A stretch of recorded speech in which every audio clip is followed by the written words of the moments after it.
Welcome to our JKLM kitchen. இன்னைக்கு பர்ஃபெக்டான அதே சமயம் கிறிஸ்பியான காஜா ஸ்வீட் எப்படி செய்யலாம்னு பார்க்கலாம் வாங்க.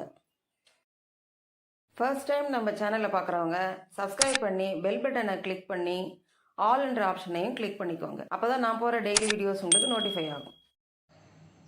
காஜா ஸ்வீட் செய்ய 250 மில்லி கப்பால் 1 கப் மைதா எடுத்திருக்கேன்.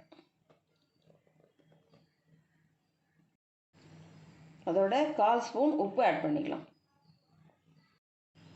3 டேபிள் ஸ்பூன் நெய் ஆட் பண்ணிக்கலாம்.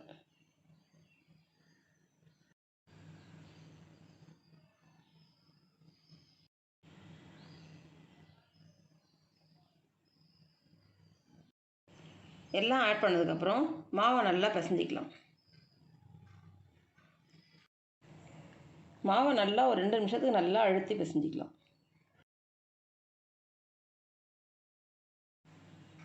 மாவை நல்லா 2 நிமிஷம் நல்லா அழுத்தி பிசைஞ்சிக்கிட்டோம். 1/4 கப் தண்ணி எடுத்திருக்கேன். தண்ணி கொஞ்சம் கொஞ்சமாக ஆட் பண்ணி பிசைஞ்சிக்கணும்.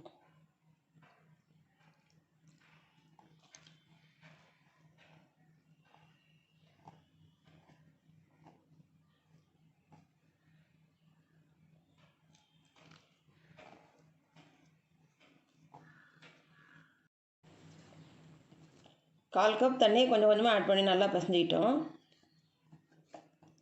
இப்போ காட்டன் கிளாத்தால் க்ளோஸ் பண்ணி வச்சுக்கலாம். அது மேலே ஒரு பிளேட் போட்டு க்ளோஸ் பண்ணி வச்சு 30 மினிட்ஸ் ஊற வச்சு எடுத்துக்கலாம். 30 மினிட்ஸ் மாவு ஊற வச்சு எடுத்துக்கிட்டோம்.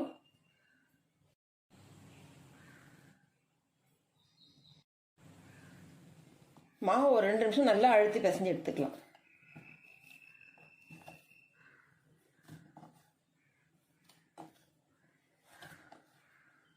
ரெண்டு நிமிஷம் மாவு நல்லா பிசைஞ்சிக்கிட்டோம். கொஞ்சமாக மைதா மாவை தூவிக்கலாம்.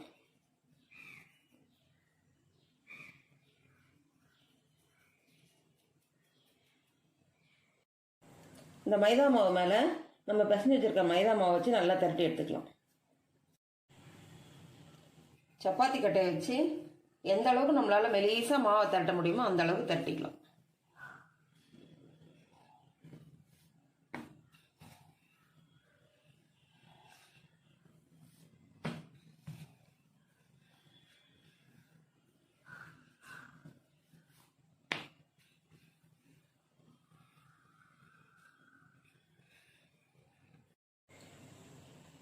நல்லா இந்த அளவுக்கு மெலிசாக திரட்டிட்டோம்.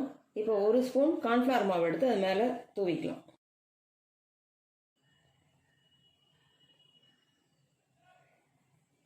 கார்ன்ஃப்ளவர் மாவு தூவினதுக்கப்புறம் நல்லா ஈவனாக ஸ்ப்ரெட் பண்ணிக்கலாம்.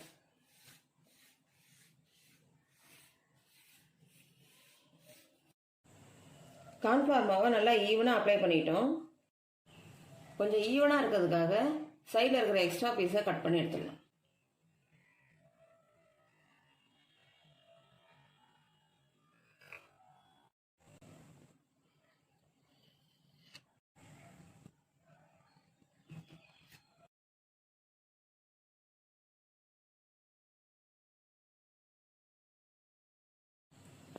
நம்ம கட் பண்ணதுக்கப்புறம் சைடில் இருக்கிற எக்ஸ்ட்ரா பீசஸ் எல்லாம் ரிமூவ் பண்ணிடலாம்.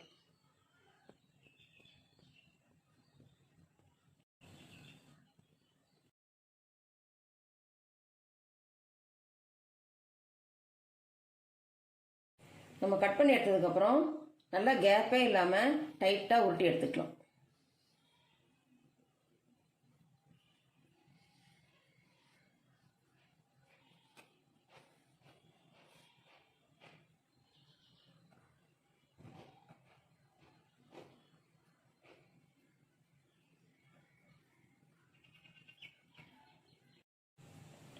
நல்லா இந்த அளவுக்கு டைட்டாக ஒட்டிட்டோம்.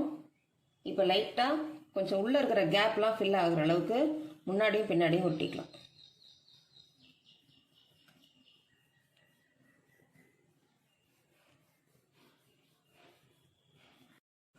நம்ம ஃப்ரை பண்ணும்போது இது பிரியாமல் இருக்கிறதுக்காக இந்த முனையில் கொஞ்சமாக தண்ணி தடவிக்கலாம்.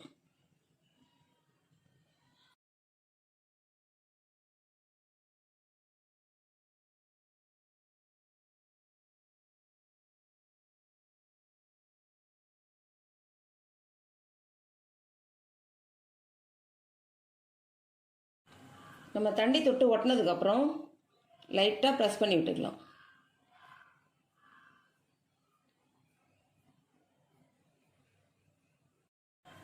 இப்போ நம்ம சின்ன சின்ன துண்டுகளாக இதை கட் பண்ணி எடுத்துக்கலாம்.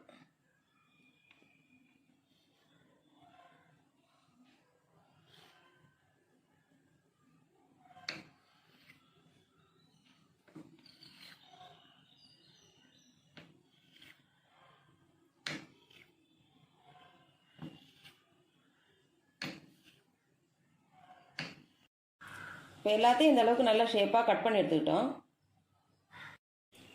சர்க்கரை பாகு ரெடி பண்ண நம்ம எந்த கப்பால் மைதா எடுத்தோமோ அதே கப்பால் 1 கப் சுகர் எடுத்திருக்கேன். அதை ஒரு பாத்திரத்தில் ஆட் பண்ணிக்கிறேன்.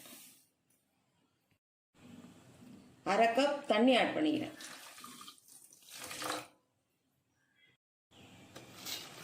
ஸ்டவ்வை ஹை ஃப்ளேமில் வச்சு சர்க்கரை கரையிற வரைக்கும் நல்லா மிக்ஸ் பண்ணிக்கலாம்.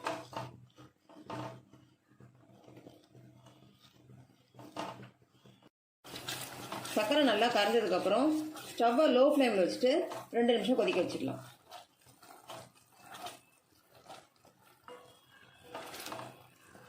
பாகு லோ ஃப்ளேமில் கொதிக்கும் பொழுது 2 ஏலக்காய் தட்டி வச்சுருக்கேன், அதை ஆட் பண்ணிக்கிறேன். 2 நிமிஷம் லோ ஃப்ளேமில் வச்சு கொதிக்க வச்சுட்டோம். இப்போ ஸ்டவ் ஆஃப் பண்ணிக்கலாம். ஸ்டவ் ஆஃப் பண்ணதுக்கப்புறம் 5 to 6 சொட்டு எலுமிச்சம்பழம் ஜூஸ் ஆட் பண்ணிக்கலாம்.